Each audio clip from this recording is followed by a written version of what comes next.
은시스터즈와 함께하는 연애와 성. 짠!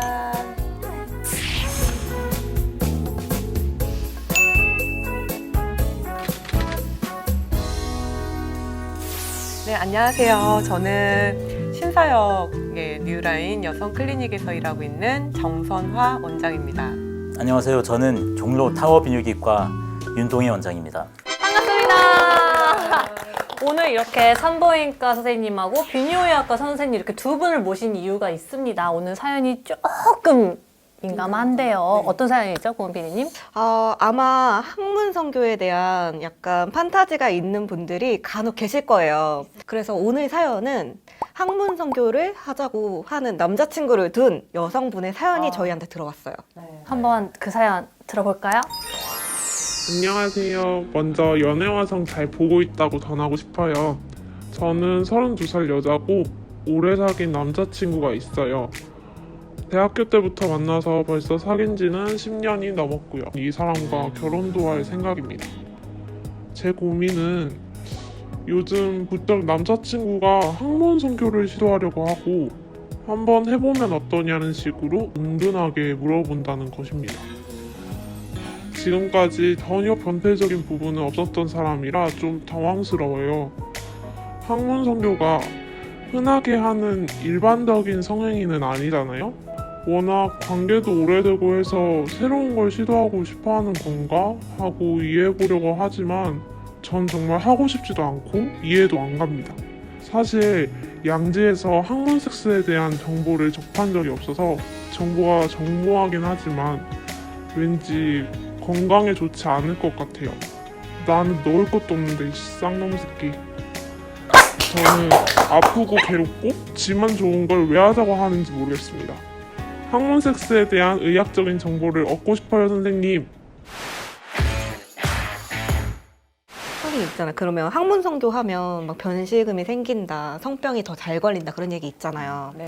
그럼 학문 선교의 부작용이 항문을 둘러싸고 있는 거는 안쪽에 점막이에요. 우리 장처럼 위나 식도 이렇게 안쪽에 점막인데 질은 사실 이쪽 피부랑 같은 부류의 세포거든요. 아기도 나올 수 있는 튼튼한 구조로 되어 있어서 여러 데이터에서 봤을 때는 항문으로 선교했을 때는 5배 이상의 에이즈랑 성병이 전파될 수 있다고 되어 있고, 네, 최소 5배고, 어떤 연구에서는 18배, 그 정도는 될것 훨씬 같아요. 높다고 되어 있습니다. 18배는 될 겁니다. 네.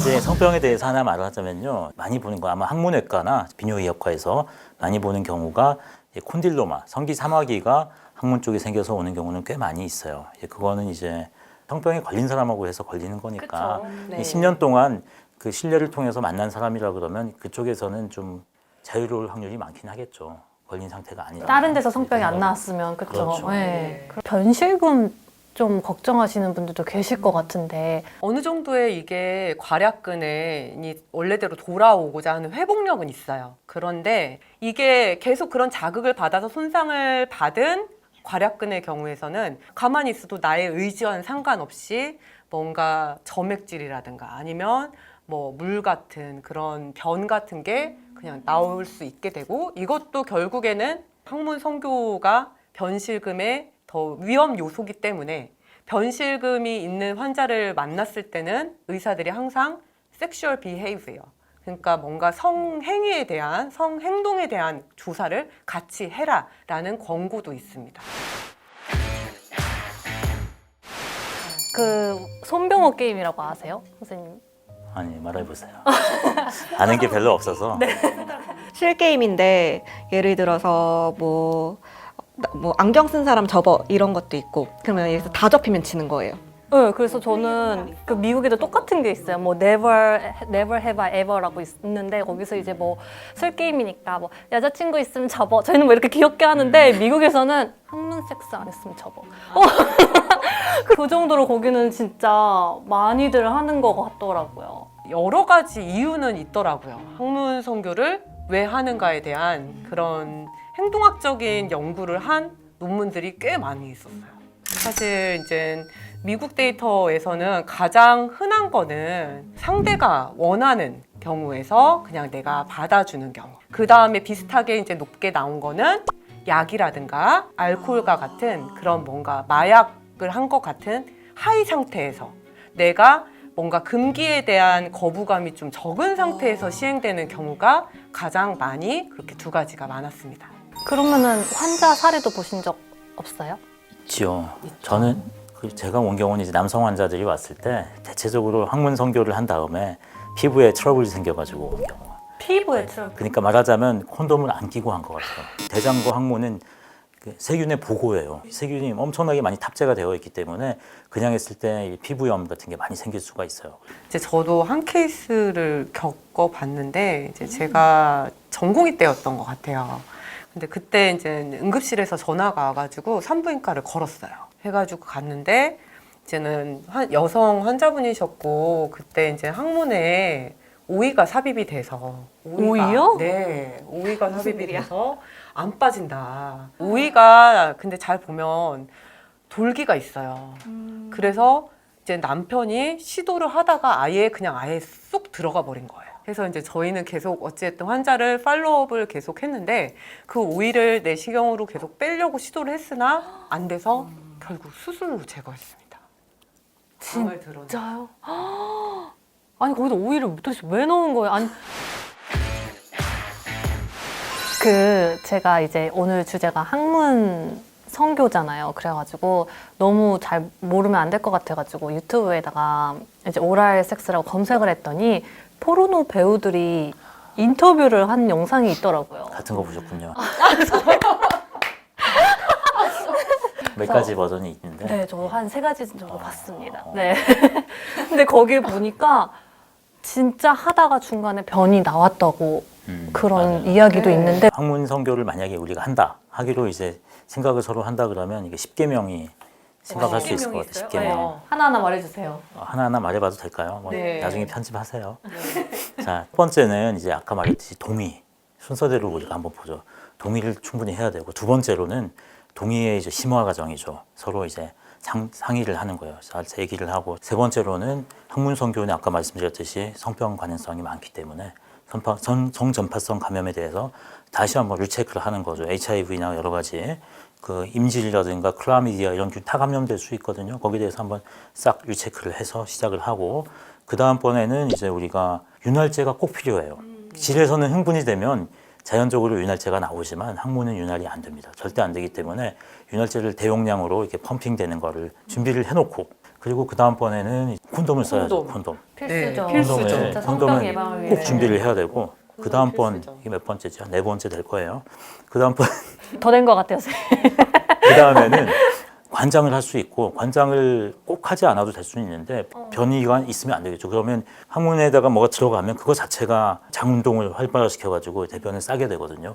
그래서 이제 그런 준비를 하고 또 하나는 손가락으로 미리 뭘 한다거나 이런 것도 있을 수 있기 때문에 손톱도 다 자르고 싹 다 매끈하게 해주는 것도 그 준비 작업 중에 포함이 됩니다. 그 다음번에로는 이제 우리가 좀 항문이 전혀 준비가 안 될 것 같다 그러면 그 확장기가 있습니다. 에이날 다일레이터. 겉플러그라고도 하던데요. 네. 여러 가지 이름이 있더라고요. 그러고 나서 이제 삽입을 시도할 때는 정말로 젠틀, 슬로우, 정말 느리게 차분하게 해줘야 되고 처음에 겨우겨우 들어갔다고 하더라도 바로 시작을 하면 안 됩니다. 천천히 하고 또 한 번 더 우리가 윤활을 잘 확인해가지고 그 윤활제를 잘 사용을 해가지고 하고 그리고 또 중요한 거 그러고 나서 갑자기 하다가 빼가지고 질에 들어가면 절대로 안 됩니다. 그거 되게 그 얘기가 되게 많이 있었는데 항문 섹스를 하는 사람들 중에서 오히려 진로 하는 일반 성교를 하는 사람들보다도 콘돔을 덜 쓴다고 하더라고요. 이제 일반적인 상식에서는 변이 묻으니까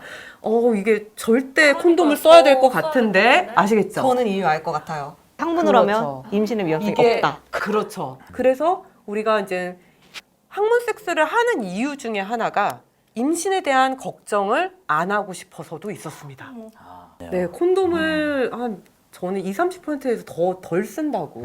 어머. 그 다음번은 뭔가 하면 하다가 노후가 되면 바로 중단이 돼야 됩니다. 아. 노후, 중단하는 거 그거 꼭 필요한 부분이고 이 네. 10개명은 제가 그냥 생각한 거고요. 아, 되게 중요한 것 같습니다. 근데 이게 또 이제 윤활제에 대해서 말씀을 해주셨는데 윤활제도 오일 베이스드가 있고 물 베이스가 있어요. 그래서 두 가지 중에 그럼 어떤 걸 써야 하냐? 유성으로 된 거는 콘돔을 더 찢어지기 쉽게 한다고 하네요. 그래서 이제 윤활제를 사용할 때도 물 베이스로 된 윤활제를 사용하시는 게 훨씬 더 좋습니다. 사실 그럼 만약에 콘돔을 끼고 한다고 하더라도 한 번 항문에 들어간 거는 다 절대로 질에 넣으면 안 되는 거죠. 오 마이 갓. 절대. 콘돔을 잘 아시면서 여쭤본 것 같은데 네, 아예. 했다가 뭐 입으로 간다거나 질로 들어가거나 그러면 당연히 질염 걸리고 방광염 걸리고 아주 문제가 됩니다.